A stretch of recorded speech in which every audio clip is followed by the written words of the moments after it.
नमस्कार दोस्तों, आपका स्वागत है मेरे YouTube channel UFS update for stocks, जहाँ पे मैं आपको स्टॉक मार्केट से रिलेटेड हर एक लेटेस्ट अपडेट देने की कोशिश करता हूँ और आपको गाइड भी करता हूँ। तो आज है थर्टीनथ मई और आज देखिए मार्केट में ठीक ठाक अच्छा खासा मैं बोलूँगा गिरावट रहा। ऑलमोस्ट डेढ़ 1.5% का गिरावट रहा। ओके, आप निफ्टी 50 देख सकते हैं, ऑलमोस्ट 1.4 तक गिरावट है ही। और अगर आप सेंसेक्स को देखें तो यहाँ पे तो 1.5% से भी ज़्यादा का गिरावट है। तो मतलब हम एवरेज कह सकते हैं कि 1.5% का करीब गिरावट हुआ है। हालांकि अच्छा बात ये हुआ कि देखिए बैंक निफ्टी उतना नहीं गिरा, तो इससे थोड़ा सपोर्ट मिल गया। अगर बैंक निफ्टी भी आप सोचिए कि अगर 1.5% गिरता तो क्या होता, तब तो ओवरऑल मार्केट में 2% का गिरावट हो जाता।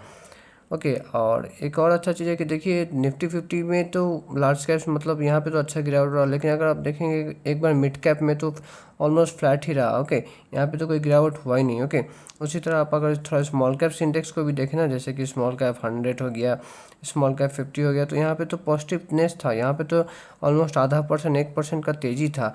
तो इससे ये पता चलता है कि ब्रॉडर मार्केट में देखिए अभी भी मतलब सिचुएशन उतना ख़राब नहीं हुआ है। ये बस निफ्टी 50 लार्ज कैप्स में थोड़ा आज थोड़ा सेल ऑफ हुआ है। तो एक बार आप समझते हैं कि ये आज जो एक गिरावट हुआ, ये जो सेल ऑफ हुआ अब निफ्टी 50 या फिर लार्ज कैप्स में, इसका मेन रीजंस क्या है?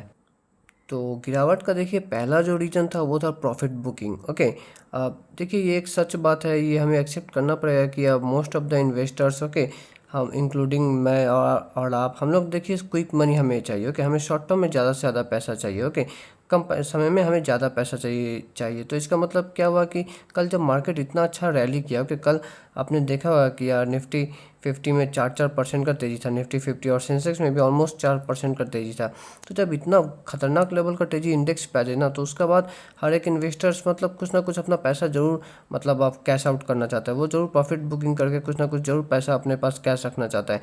तो ऐसा ही हुआ कि आज जो है ट्यूसडे को प्रॉफिट बुकिंग हमें देखने को मिला। ओके, या फिर एक पुल बैक रैली भी आप कह सकते हो। ओके, कल आपने देखा होगा कि निफ्टी 50 का जो बड़ा बड़ा कंपनी था, जैसे कि इन्फोसिस, ओके, ये सब देखिए, ये सब दिग्गज बड़ा बड़ा लार्ज कैप कंपनी, यहाँ पे भी कल 8% तक का तेजी आया था।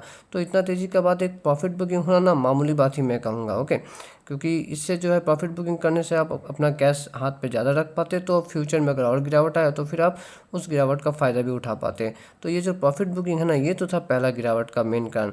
आते हैं दूसरा रीज़न पे। तो नेक्स्ट जो देखिए गिरावट का बड़ा रीजन है वो है कि यूएस चाइना का जो अभी जो रिसेंटली ट्रेड डील हुआ। ओके, यूएस चाइना का जो रिसेंटली ट्रेड डील हुआ था ना, कल ही हुआ था, ये जेनेवा में हुआ था। तो ये एक्चुअली गिरावट का भी एक आज का गिरावट का एक मेन बड़ा कारण है।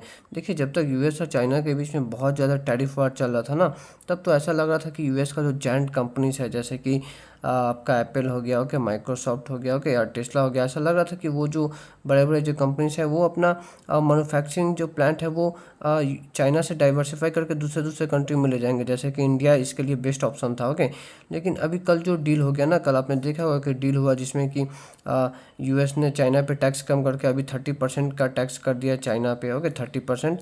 और चाइना ने भी जितना बोला था उससे टैक्स काफ़ी कम करके चाइना ने यूएस पे 10% का टैक्स लगाया। ओके, अब ये तो इससे क्या हुआ ना कि अब मतलब पहले जो चांसेस था कि यूएस से जितने कंपनीज अपने मैन्युफैक्चरिंग प्लांट को इंडिया में शिफ्ट करेंगे ना, वो थोड़ा अब कम हो जाएगा। ठीक है, वो जो पहले मान लीजिए पहले ऐसा था कि 10 में से समझ लीजिए 4 कंपनी जो है वो चाइना से अपना प्लांट को, जस्ट मैं एग्जांपल मान लेता हूँ, चाइना से अपना मैन्युफैक्चरिंग प्लांट को इंडिया में शिफ्ट करेंगे, तो अब हो सके अब 2 ही हो पाएगा, सिर्फ 2 ही कंपनी हो सके तो अब एक्चुअली इंडिया में आने के लिए रेडी होंगे। तो ये एक रीज़न है। ओके, और आपको पता होगा कि मार्च के एंड में या फिर अप्रैल के स्टार्ट में जब ट्रेड वार एकदम चरम सीमा पे था, ओके, उस समय जो है हमारा निफ्टी 50 करीब करीब 22,000 के लेवल पे था। तब निफ्टी 50 कितना था, 22,000 के लेवल में था।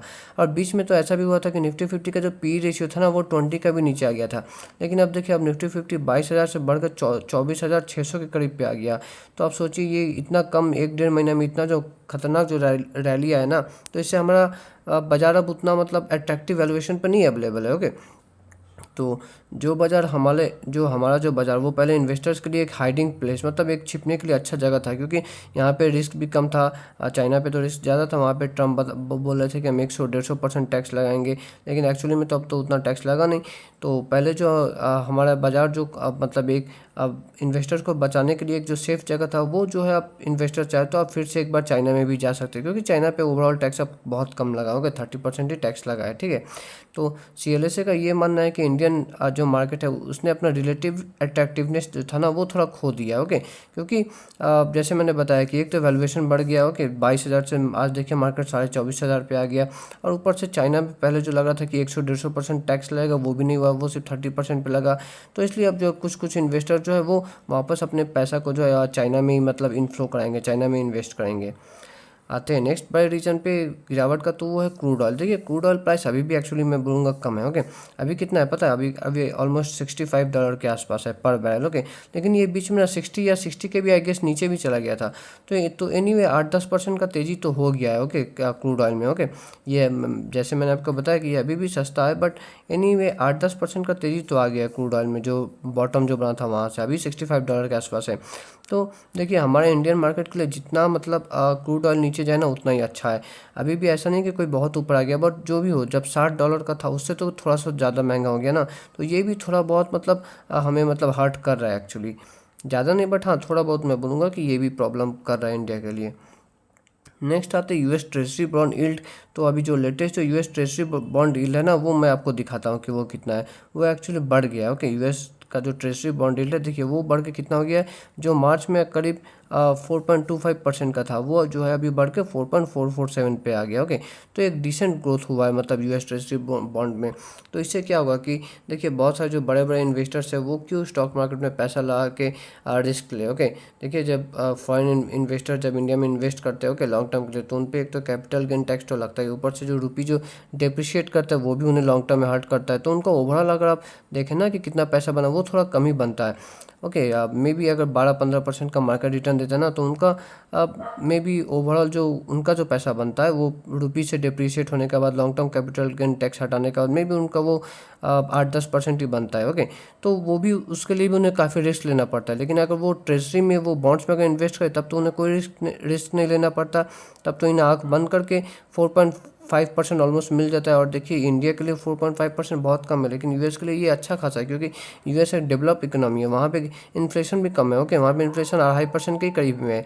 तो 2.5% पे अगर वो ऑलमोस्ट 5% अगर कमा लेते तो ऑलमोस्ट डबल तो वो कमा ले रहे ना बिना टेंशन के। तो ये भी एक रीज़न है कि यूएस ट्रेजरी बॉन्ड जब भी राइज होता है तो पैसा जो है इंडियन मार्केट जैसा, हमारे इंडिया जैसा जो इमर्जिंग मार्केट है, यहाँ से शिफ्ट होकर जो है पैसा फॉरेन कंट्रीज़ में जाता है, यूएस में जाता है। ओके, और नेक्स्ट एक और रीजन जो है गिरावट का, पांचवा रीजन वो है कि इंडिया इंडेक्स का जो बड़े बड़े जो दिग्गज जो कंपनी थे ना, यहाँ पे गिरावट हुआ। जैसे कि देखिए टीसीएस हुआ। Okay, Airtel, ICICI bank, HDFC, Reliance, मतलब कोई भी एक भी बड़ा कंपनी अगर सपोर्ट देता ना, एक दो भी, तो शायद उतना गिरावट नहीं होता। लेकिन बड़े बड़े कंपनीज में एक ने भी सपोर्ट नहीं किया आज निफ्टी को, तो इसलिए एक्चुअली जो है वो गिरावट मतलब जहाँ पे मार्केट खुला वही टॉप बना, वहाँ से एकदम नीचे चलता गया मार्केट। तो ये सब कुछ रीज़न है मार्केट में आज का गिरावट का। तो आपको अगर वीडियो अच्छा लगा होगा तो make sure you like and subscribe my YouTube channel. मिलते हैं नेक्स्ट वीडियो में।